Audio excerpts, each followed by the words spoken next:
Ay, magandang araw po sa ating lahat. Munting kaalaman nga pala. Nako, eto, Senator Rodante Marcoleta ulit tayo. No, mukhang haharap yata. Ito si Senator Rodante Marcoleta mismo sa Senado. No, pinalalaki ang issue. No, ay kaya papipiliin ko kayo, ha? Yung SOSE na kung saan hindi naman kaba ng bayan 'yon. Donasyon niyo, no? O palagay natin nagkasala siya, no? Sige, palagay natin. Parusahan kung nagkasala, sige.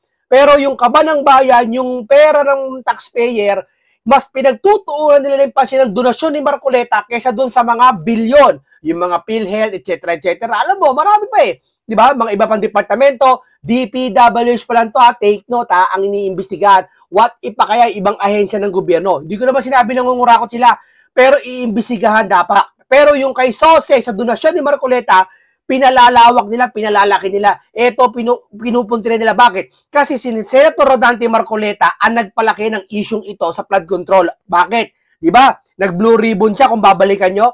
Talagang gusto niya bakbakan. Bakbakan lahat ng mga big fish, no? Pilit na nililiko ng karamihan. Mga Senado, sila School Bukol, Boy Tago, pilit na nililis yung issue. Ngayon, binabakbaka si Marcoleta. Lahat ng nilalabas si Marcoleta. Totally, di naman siya naglabas ng Diskaya eh. Hindi rin siya naglabas ng Gutesa, si Mike Defensor. Ha? Pilit nila idinidikit kay Marcoleta kasi siya ang blue ribbon noon. Kaya si Ping Lacson ngayon, ha? May nailabas ba siyang tao diyan sa bilang blue ribbon chairman siya? May naiupo ba siyang tao na magpapatunay na titistigo doon sa flood control anomalya sa administrasyong Marcos? Mayroon ba kayo naalala? Ako parang wala. Bakit? Kasi baka isipin sa kanya ng amo niya na binabakbakan niya ang sarili niyang nagpapakatuta doon sa kanyang amo. Di ba? Kaya si Marcoleta walang pinangingilagan. Nung blue ribbon chairman siya, binabakbakan niya. Hindi niya naman niya siya blue ribbon chairman kasi yung mga panahon na yun. Kaya Diskaya, nagkwento. Ando na yung restitution, etc. etc. Wala pa namang kaso, gusto magsoy ng pera. Alam mo yun? Di ba? Ngayon, si Marcoleta ang binabakbakan, hindi natitigilan kasi, kumbaga sa isang basketball player, isushoot mo na lang yung bola, marami pa dun sa harapan mo ng iilang. Di ba may mga audience ng iilang? Pwede yun, di ba? Sa basketball, pwede yun. Iilangin ka. Hindi mo masushoot yung bola. Ganon ginagawa kay Marcoleta. Iniilang nila, inaano nila, talagang para yung focus ng attention ni Marcoleta, hindi dyan sa flood control, doon. Di ba? O, akala nyo naman matatakot nyo yung mama. Hindi matatakot yan. No? Yan naman, may kasanayan sa laban niya. Yan yung pagiging litigation lawyer niya. Sanay sa bakbakan yan. No? Kayo, ngayon lang kayo nang babakbak na protection pa kayo ng mga taong ayaw nyong pangalanan, ayaw nyo nga maipatawag dyan sa hearing eh. Kahit anong hearing na gawin nyo eh. Tama yung nabasa ko. Sino ba yung nabasa ko? Si Belgica yata yun. Nabubuo ng isang team na kung saan si Rowena Guanzon, si Atty. Espicio, dapat kanya mga Amy Marcos, may magbuo ng independent investigahan tong nangyayaring flood control, di ba? Mas maganda ganun eh, no? O bumuo kayo, Marcos, ng ICI, bubuo rin dapat ito ng kabila ng investigasyon. Sige, bawian, palabasan ng magandang ebidensya. Di ba? Yan ang gusto nyo eh. Lahat ng nag-iimbestiga, ginaganito nyo eh. Okay, ito, tignan nyo ha. Tignan nyo ha. Oh. Kontradaya pa iimbestigahan sa Senate Ethics Panel ng issue ng SOSE ni Marcoleta. Hindi ko alam kung ito ba talaga ay sa Senado. Kasi ang alam ko, walang ibang ginagawang hearing sa isang ethics and committee's ethics sa Senado. Hindi ko alam kung ito ba ay sa plenaryo sa Congress, sa bababang kapulungan, o ito ay sa Senado. Alam ko sa Senado to. I-correct nyo ako kung nagkakamali ako ha. Hiling ng grupong kontradaya at advocates. Wow, kontradaya, no? Ngayon lang kayo kumilot. Meron pala neto. Diba? Meron palang grupo na to, kontradaya. Kayo naman, no? Hindi naman kayo nagpaparamdam kasi ngayon lang kayo nagparamdam eh. Diba? Ngayon lang kayo. Kaya ako, totally hindi ko kasi sinecharge na may kontradaya pala. Meron, pero ngayon lang ako ngayon lang sila lumitaw, ngayon lang sila, meron pala. Parang isa yata, sino ba yung broadcaster na sinabi, si Lito Lapido senador pala. Nagulat siya. Parang hindi ko alam kung totoo 'yon. Na isang broadcaster nagulat siya na senador pala si Lito Lapid. Paano ba naman? Tahimik lang doon. Di ba? Ang ingi-ingi siguro ng kampanya, tapos siya tahimik. Hindi, wala. Hindi, mabait yan. Sir Lito Lapid, ayos yan. Manahimik ka na lang dyan. O ngayon, ganito. Eto, ngayon lang ako na-active pala tong grupo na to kontra Daya. Bakit hindi ka lumitaw o nagsalita? Hindi ko alam kung di ko pagkakamali, correct nyo ako. Hindi ka lumitaw nagsalita, yung may mga nagkaroon ng issue dyan sa Comelec. Pati ka nagsalita. Kontra Daya pala maraming mangyayari anomalya. Bakit parang si Senator Marcoleta lang yata? Ano ka ba? Tanong ko lang, napag-utusan ka ba? Magkano ba? Tanong ko lang Di ba? Umili Advocates of Public Interest Law appeal sa Senate Committee ng Ethics of Privilege na imbestigahan si Senador Rodante Marcoleta dahil sa umano'y di totoong impormasyon sa kanyang statement, contribution, and expenditure SOSE para sa May 2025 midterm election. Okay, sige, palagay natin iniimbestigahan si Senator Marcoleta, no? Palagay natin nag-imbestiga na. O palagay natin nagkamali na. Palagay natin mali yung ginawa niya. So, eto ba, mas mahalaga ba to, itong donasyon na to? Palagay natin ninakaw niya lahat ng donasyon. Sige, palagay natin, pinera niya lahat. Bakit? Pera ba niyo to? Pera ba niyo to? Taxpayer ba nagbayad nito para sa kanya? O ito, tumakbo ko. Ginastos niya sa donor na yan? Pera niyo ba to? Pera ng tao to na ayaw ipasabi yung pangalan nila. Identity nila. Pera, hindi nyo pera to. Walang kayong pakialam dito. Kung halimbawa, kaibigan ko, 10 kaibigan ko, mayayaman, milyonaryo, biligyan ako ng 10 milyon. Wala kayong pakialam kung saan kong gagastusin yun. Kami na may pag-uusap noon. Okay sana kung taxpayer, kinuha ko sa kaban ng bayan. Nyo, pwede nyo akong nun. Samantalang ang daming issue dyan, kabang-kaba ng bayan, bilyon-bilyon, trilyon-trilyon, hindi nyo inuusig. Sige nga, bagkus pinapalakpakan pa. Diba? Yung saldi ko, asan na? Hindi nga, inuusig nyo ba siya? Hindi. Gusto nyo pauwiin dito kasi alam nyo, makababawi kayo na sa ginawa nila kay Marcos. Sa ginawa niya kay Marcos. Pero, yung essence na kung saan, na uusigin nyo siya dahil saldi, ilabas mo na ang pera, asan na? Wala kayong ganon, hindi namin maramdaman sa inyo. Bagkos, si Marcoleta, donasyon naman yung pera, hindi naman kurakot galing sa kaban ng bayan, pilit nyong sinisiraan. Kumbaga, mas matimbang yung ginawa ni Marcoleta kaysa doon sa ginawa ng mga nangurakot at mga pondo na hindi maibalik. Ewan ko, PhilHealth ba yun? O ano, etc. Mas mabigat yung sa inyo, yung ginawa ni Marcoleta. Isa lang ibig sabihin yan, hindi talaga mabigat yung ginawa ni Senator Rodante Marcoleta. Although may kasalanan, sige, palagay natin. Bagaman talaga masama din yon, pero mas mabigat yung ginawa ng mga korakot. Ayaw nyo lang puntiryahin kasi galit kayo kay Marcoleta. Hindi talaga yung sose niya ang dahilan. Gusto nyo lang talaga siyang siraan, i-single out para itong investigasyon kasi napasara yung isang istasyon, lahat sama-sama na. Paghihigante yung ginagawa nyo, parang kay Tiriling. Kay Tiriling, hindi namin makita yung malasakit sa tao. Bakit? Kung talagang may malasakit sa tao, kaya niya ginagawa ipakulong si Duterte dahil marami natumba, kasi mahal niya tao, dapat ito rin, mas marami na apektuhan tong flood control, nagsasalita rin siya, ganun din kayo. Isa lang ibig sabihin yan, hindi ginagamit nyo yung salitang taong bayan para magtago kayo sa gusto nyong interes. Kaya si Senator Marcoleta, ang gusto nyong talagang i-single out dito. Di ba? Ayan ayon sa grupo, sinabi ni Marcoleta sa interview, hindi niya ininantad ng kanyang campaign donors dahil humiling ng ilang anonymity. Paparinig natin ulit mamaya sa inyo, lilinawin natin kasi ito, yung nakaraan, pinarinig natin, binaliwala ng lahat. Di ba sabi ko, nagbabala na ako sa inyo, si Marcoleta na ang isusunod na kakasuhan. Pinanood nyo to. Ngayon, binaliwala ng lahat. Ngayon, ito na. Di ba? Nangyayari na. Di ba?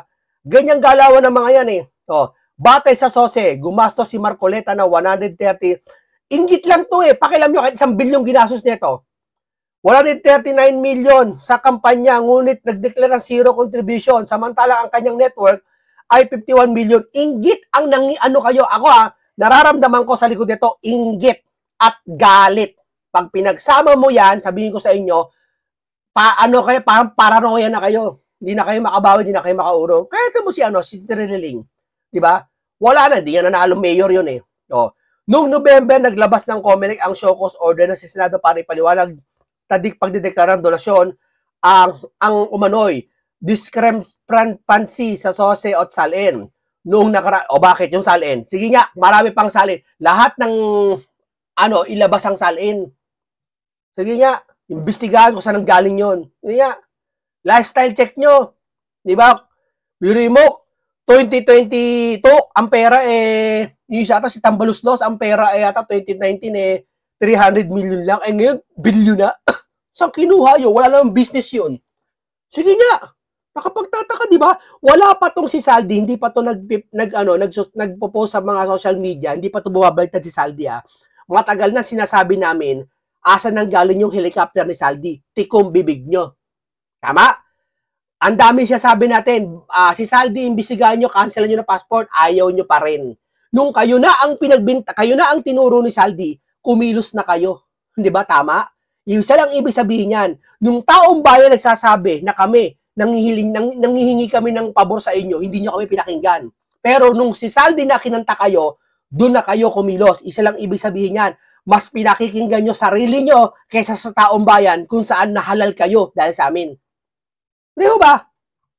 Oh, ngayon si Senator Marcoleta ang pag-iinitan nyo. Di ba? Ang layo, di ba? Ang labo. Oh, basahin natin ang ibang komento dito. Oh. Real talk ba? Real talk! Oh, yung mga taong election na po taga-piliit na nanalo sa eleksyon, pwede pala ang ganun talo na ma-appoint pa. Hay ba't di kayo lumitaw? Hindi kayo nagsalita man lang kahit isang tuldok. Dito sa mga talo na isa si Abante sa kasi atras. Umatras na, umabante pa. Sige nga. Oh, kaya nga talo Ngayon ko lang nalaman ng ganyan si BBM admin. Pagkaalam mo, pag local election, pwede lang palitan ng meron. Kung vice pero, pagdating sa Congress, senador, walang ganyan na palitan. Natalo na, isa sa Manila. Kung distrito yata yon, natalo na. Ha? Yung isa na disqualified, nanalo siya. Kasi siya, Diyos ko po, saan nakakita ng ganun? Di ba? Alin na lahat hadlang para wala silang kalaban sa 2028. Ganyan talaga.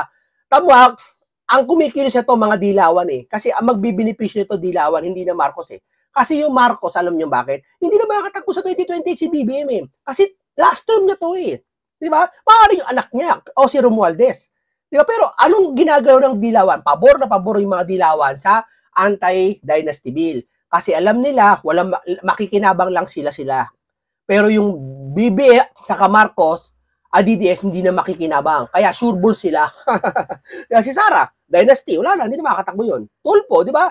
Kaya, ang layo nilang dilaw, hindi para sa bayan, kundi para sa sarili nila. Storya ko lahat yan. Panaginip ko lahat yan mula sinabi ko kanina. Di pa rin ba nakakasuhan yan?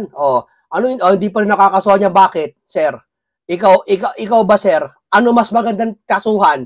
Yung administrasyon niya, puro palpak o si Marcoleta na hindi nyo naman pera, donasyon lang. Sige nga, grabe magsalita ka, di ba? Bend the law, breaking the law ni Marcobets. Mali ka dyan, sir. Ha? Magbasa ka ng batas bago ka mag-comment. Di ko lang totoong tao ka o trolls ka. Magbasa ka ng comment. Bakit pag DDS ang ibisigang galit kayo? Yan talaga. Hindi naman DDS si Marcoleta Di ba? Kala nyo lang yun. Lahat kasi gusto nyo, pag nasusukol kayo, pag kayo nagsasalita laban sa inyo, okay, hindi naman nagsasalita laban sa inyo, pinupo na kayo sa mga maling gawa nyo, sasabihin nyo, DDS yung namumuna sa inyo. Di ba? Yung kayo inaasar nila si Marcoleta, wala sila maipuntos Wala kasi kayo maipuntos, hindi kayo makapaniwala. Lahat na nangaasar kay Marcoleta, ng babatikos, ng uusik, dalawa lang yan. Punot galit ang nasa puso nyo kasi napasara yung istasyon nyo.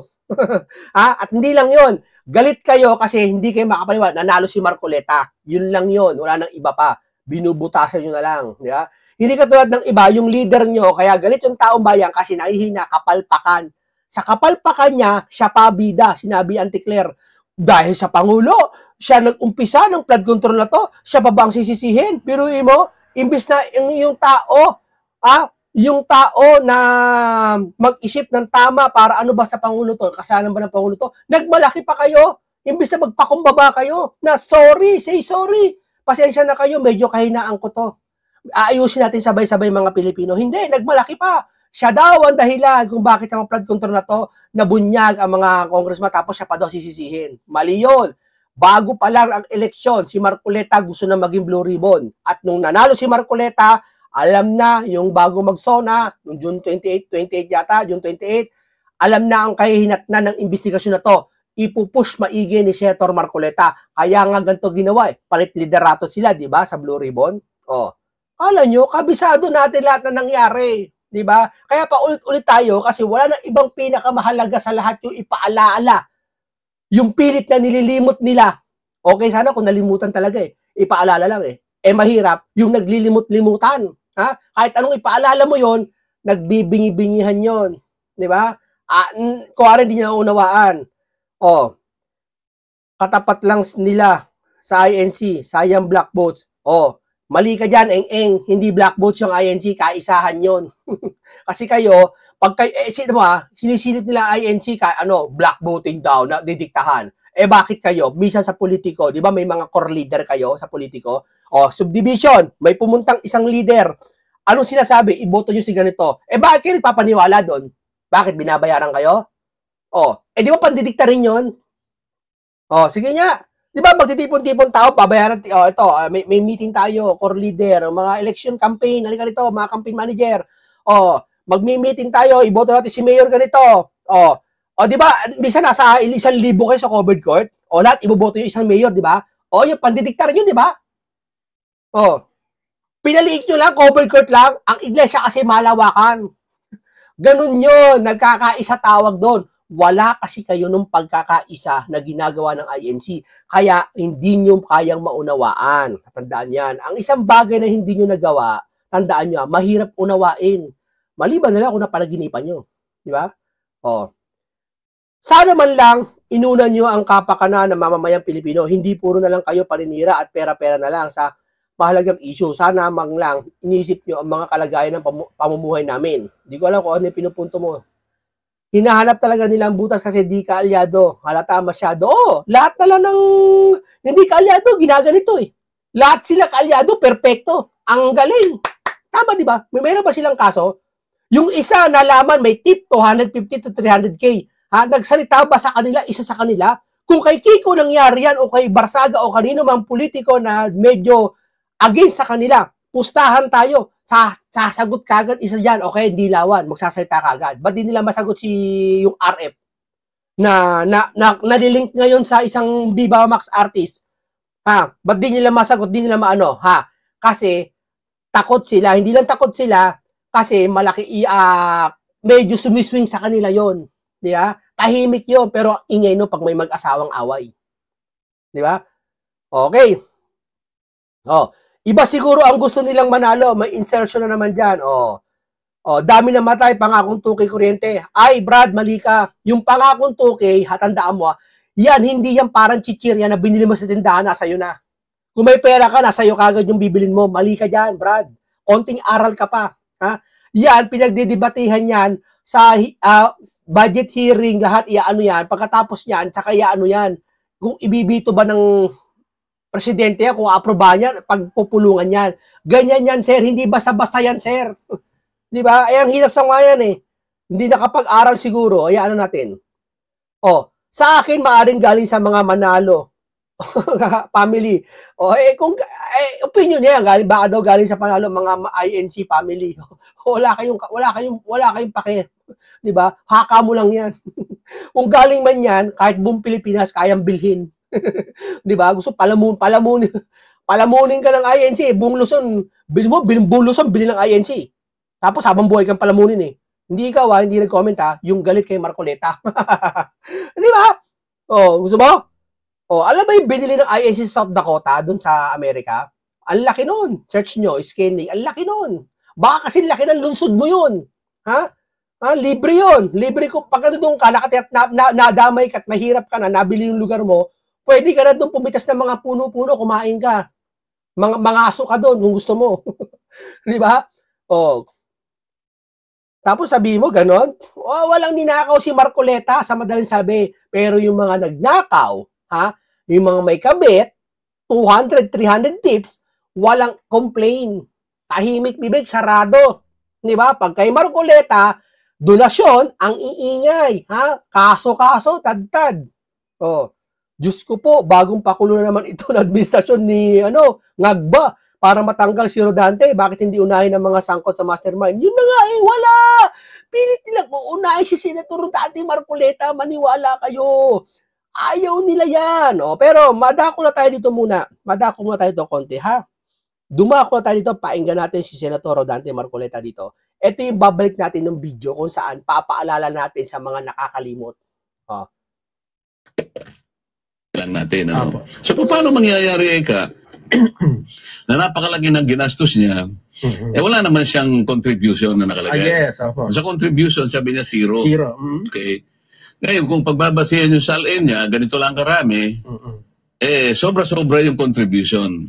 Yung expenditure. Di ba? Hindi, wala siyang expenditure niya, 100 something million, 112.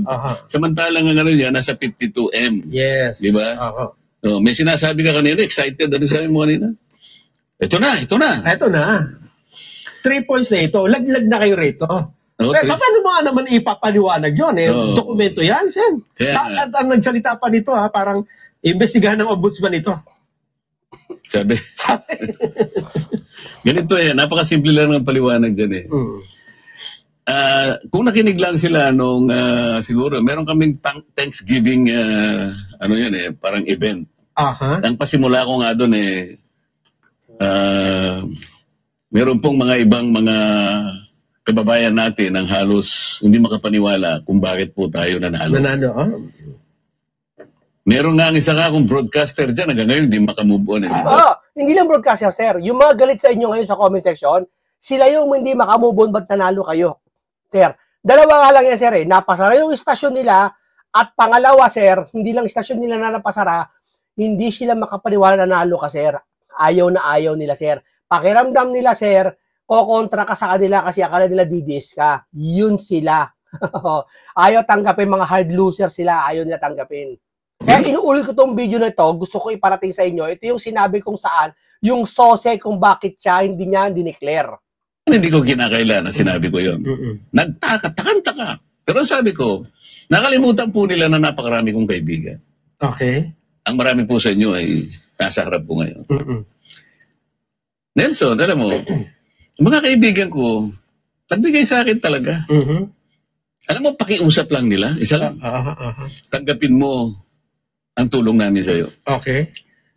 Congressman ako noon Kong, kami po ay naniniwala na karapat dapat kang makarating sa Senado. Tanggapin mo ang laganto. Marami sila. Ako nga hindi ako nagbigay sa kanya, pero tumulong ako sa kanya. Di ba? Pero alam niya na tumulong ako siguro. Hindi ko alam. Yung ba, dineclare kayo naman. Di ba? Ako, bumili ako ng maraming sticker sa kanya. Nagkabit-kabit ako sa mga kakilala ko.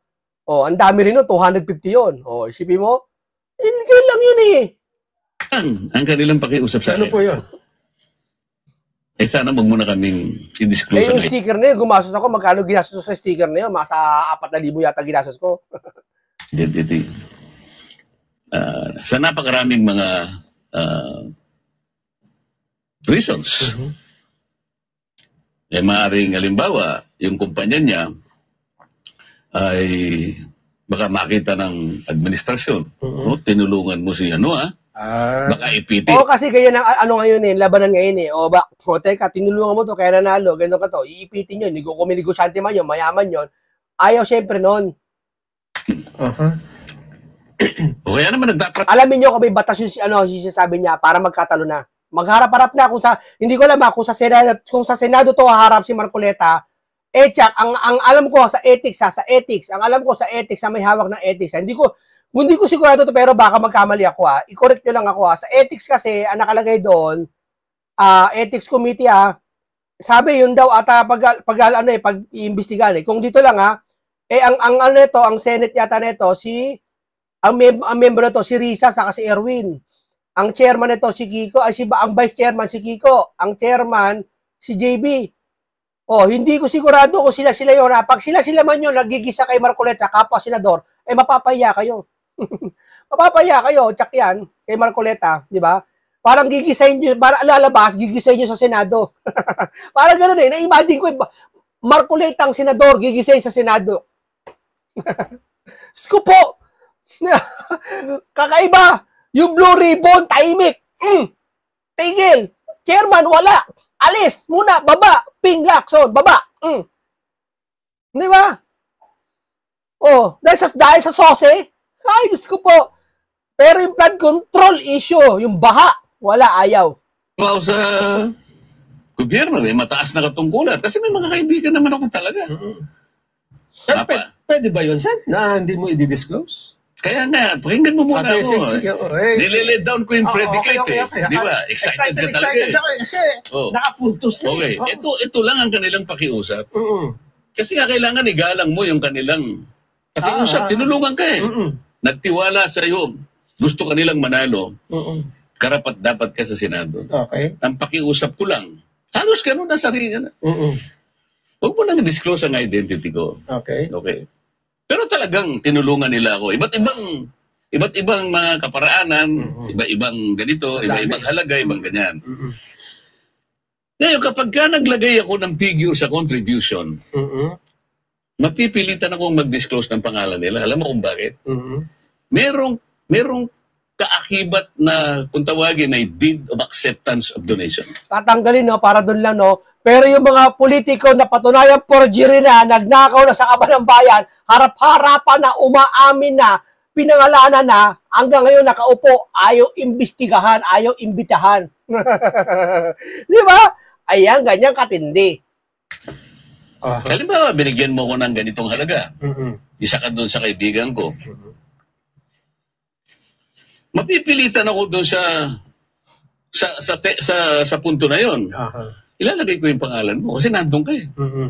O edi ngayon nilabag ko yung kaisa-isang kahilingan mo sa akin.